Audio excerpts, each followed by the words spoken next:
of strong-willed and deliberate action from that office so far. 38 special. I mean, we all know how it came. I mean, it almost doesn't matter at this point how it came about. I mean, that's been beaten to death. Where do and we hear about oversight hearings, and that's something you've really been the only legislature that I know of that's really taken time to comment on it publicly and to take questions from the public. It seems like everyone else is in what we call whack-a-mole syndrome. Where does it stand, and what do you think, or what would you try to do at this point? In a perfect world, the Government Oversight Committee of the Senate and then the Government Oversight Committee of the House, when it was reestablished, would have been monitoring 38 Studios before it crashed. It was a highly controversial, highly speculative, highly risky deal from the very beginning. Everybody knew that. That is what you keep an eye on as it's an ongoing concern. Failing that, when it collapsed, there should have been an immediate post-mortem and move to hold the key actors accountable. Failing that, we should have gotten into a detailed legislative review and post-mortem with the objectives of determining, both in terms of process, how to make sure this never happens again, but also making recommendations for accountability and being very thoughtful about our payment of that moral obligation bond. That never happened. It became pretty clear in the last election and early last term that was not going to happen. So the Senate Republicans put in a bill to create a special legislative commission to look at this, nearly identical to the commission that was created for the banking crisis, the RISDIC scandal. That was the last scandal on the order of magnitude of 38 Studios. That the credit union crisis led to about $150 million out of pocket to the Rhode Island taxpayer. This is looking at about $100 million out of pocket to the Rhode Island taxpayer. Now, supposedly, we're in the new era of government accountability and oversight. That was the bad old days back in the the late 80s, early 90s. Yet, if you contrast the reaction of leaders at that time to the leaders at this time, it pales in comparison. It's inexplicable, and it just can't be acceptable. I hate to sound like a broken record on 38 Studios, but as long as the leaders of this state refuse to do the right thing, I'm going to continue to ask them to do the right thing. So it sounds like you're looking for a legislative response. You're not implying, or you're not saying that the Attorney General should have done anything. Or... Oh no, absolutely I am. Okay, could you explain? Accountability. Accountability really should have come from the legislative oversight process. It should have come from the criminal justice process as well, via either the U.S. Attorney or the Attorney General. Investigative grand jury should have been stood up, immediately upon the appearance of impropriety, and there should have been a grand jury investigation of this. Frankly, I spent the better part of a year assuming that there was a grand jury investigation ongoing, and that the Attorney General was appropriately keeping his mouth shut, because you may not speak about what goes on in a grand jury. Right. 365 days later, it's like Fight Club. You realize. I love that movie. A year later, you realize, well, no, that they never did that, and that to me is shocking. Yeah. The reason that you look for accountability and answers from a couple of different venues in a situation like this is the different roles of those venues. Oversight, their job really is to do the public exposition. Their job is to issue the report to the public. Here's what happened, here's how it happened, here's why it happened, and here's who we think should be held responsible, and we recommend that the Attorney General prosecute or a lawsuit be filed. We didn't get that here. The Attorney General and the U.S. Attorney, their job is to determine, has there been a violation of the criminal code? So, in Attorney General Hodgson, you would have convened a elected investigation? I would have convened a grand jury investigation immediately upon the appearance of this misconduct, and if elected, I will convene a grand jury very, very early in my first term. Now, when you say the appearance I recognize that this will now have been 4 years since the collapse and the passing of the legislation. So statute of limitations are certainly going to be a factor. Sure. When you speak of the appearance of misconduct, to what specifically are you referring to? I'm talking about how a deal where clearly the $75 million that was appropriated by the legislature was not enough to make this 38 Studios a viable ongoing concern. What induced that state investment when the paper shows full well that was not a sufficient amount of funds to make that business successful? What prompted the state to take that action of extending such a huge amount of funds with so much risk, and there was absolutely no reason to think that it would be enough to get through. And those are questions that have to be answered. I want to know what happened in the meetings when all the principals were together. I want to know who each of these people were in all these emails and how they participated in this. As a senator, do you think we should pay these bonds, or should we default, or should we not pay, given that the prospectus documents say that it's not a legal debt that the state owes? I voted against paying them, and okay. It was a very difficult decision to publicly take that position, because more than anything else, I try to take a very responsible approach to how I participate in politics. And 38 Studios, as sort of high profile as it is, really should be about more than just scoring political points. As an issue now, the number one concern is make sure the taxpayers are treated properly, and the number two concern is accountability. So I spent the better part of a year. I know the general treasurer immediately said we have to pay, and the governor, 2 hours later, said we have to pay. And I spent about a year calling up the treasurer's office, the governor's office, our own Senate fiscal office, saying, please give me a solid projection about what it would cost us, what would be the impacts if we don't pay. Give me a solid prediction of what our credit rating hit is going to be, and give me a calculation of what that's going to cost us on our other borrowing. And nobody would do it. And I was asking them, give me the information I need to back you up. There's a reason.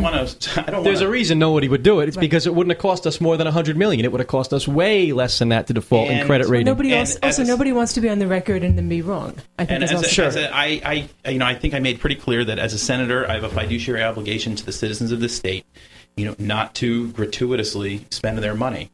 And if failing to pay this bond would have resulted in a major fiscal hit to the state, it would be irresponsible not to pay it. If it produces no financial harm to us, then we have to look seriously at not paying it. And my colleagues in the legislature never did. Mm-hmm.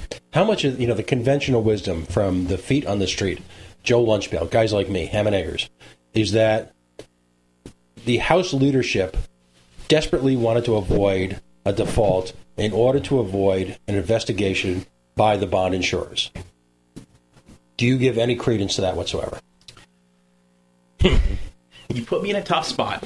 Not just commenting on the motivations of my colleagues in the legislature, but also because it's a complete mystery to me, the thought processes that lead this state in that assembly. I'm not going to pretend that I understand. Okay, fair enough. You take a tremendous deal of speculation. I understand what you're saying, but even on things I agree with, sometimes I just can't figure out how it happens. Well, I can respect that. We joke here that if you want to build a koi pond in your backyard, you have to consult the Department of Environmental Management, probably URI, the state police, and 50 other Coastal agencies. Resources Management, exactly. Council. Narragansett Bay Commission. Yet we can Save the Bay will be in your backyard looking at it. Exactly. But we bomb the state with these economic initiatives without any thought whatsoever. We just it's over the top economic initiatives that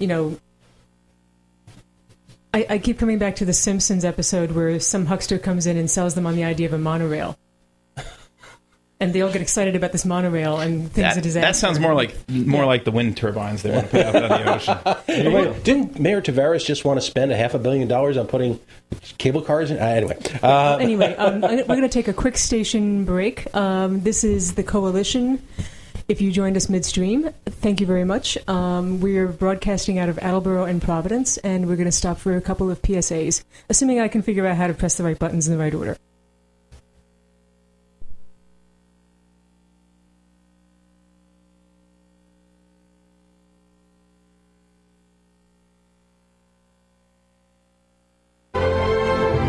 13 Folds is your definitive source for cannabis culture, with a print magazine, radio show, live events, and so much more.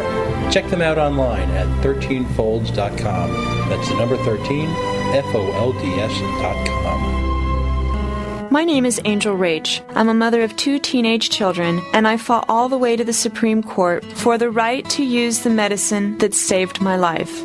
I've been permanently disabled for 10 years, with an inoperable brain tumor, wasting syndrome, and several other serious conditions. For 4 years, I was in a wheelchair, in so much pain, I couldn't even hug my kids.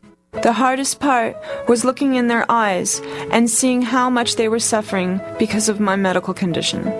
The medicine that gave me my life back and gave my kids their mom back was cannabis, also known as medical marijuana. With medical marijuana, I can walk, maintain my weight, and I can be a mom. Without it, my doctors believe that I would die. To learn more about medical marijuana, contact Marijuana Policy Project at 1-877-JOIN-MPP or on the web at mpp.org. Hey everybody, it's Tony Jones. You know, when I'm not here yakking about politics, I spin records. That's right, if you like good old-fashioned rock and roll radio the way God intended it to be, then tune in to The Tony Jones Show. The information's online at tonyjones.org. That's tonyjones.org. I found a picture of you. Heading out on the town tonight? Be sure to log on to providencenightout.com and don't forget to check their cell phone app. That's providencenightout.com. And we are back. This is the Coalition Radio. I'm Christine, my co-host P.O. Taxpayer. Hey now. Guest Russell. Russell Moore from GoLocalProv.com. Excellent. And Dawson Hodgson. You know, we want it. And I can pronounce Dawson Hodgson's last name better than you can. You asked. Yeah. So to gloat there a little bit there. This is going by incredibly quickly. Shows like this we love. You know, where's that old, for any of you guys were alive, the 20s commercial, where's the peak? And, you know, in terms of issues, we're neck deep. You know, of recent now, of course, decline, Rhode Island, find a group of people no one has ever met. Rhode Island have never met them. Which is a good thing, right? You don't want to be before the Ethics Commission, right, Senator? No. So, you know, judges, if there is royalty in this state, it is clearly our judges. And actually, until of recent vintage, we had a fine tradition of Rhode Island jurisprudence here. We seem to be lapsing back into the political. So recently, within the last year, we've had 2 rather notorious characters either announce for or become judges. You know, you don't have to be that old to remember Joe Montalbano, the man, the legend, the Senate force.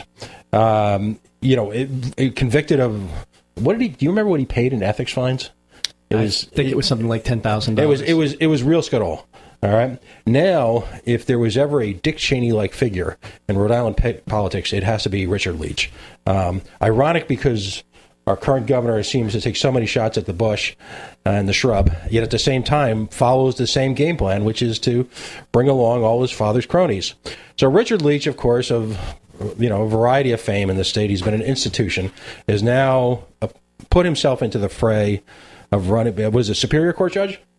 I believe he's asked for approval to apply for that judgeship. Yeah, which is, in terms of judges go, you got your magistrates, and then you got your Supremes. Superior, that's right up there, isn't it? Yes, it is. Yeah. So what say you? I guess first, the Ethics Commission. Explain to us, Ham and Eggers here, the Ethics Commission in the revolving door law, and how you think this fits within it. Let me just interject here and just point out that you are a practicing lawyer. Is that true? That's true. And you will have to try cases before Judge Montalbano. And if Judge Leach becomes a judge, you will also have to try cases before especially if him. I'm elected Attorney General next year. Keep that in mind as you answer these questions. No pressure, though. No, none whatsoever. But what are your thoughts on the again, going back to the average Rhode Islander, we look at this and we're like, you're kidding me, right? Talk to us. Director Leach has applied for. I'm familiar with this as far as I've read about in the paper that Richard Leach has applied for permission from the Ethics Commission to actually apply to that vacant Superior Court judgeship, that they have concluded that his role is not a senior policy-making role, and that he is not barred from so applying. Obviously, the next step for Mr. Leach would be for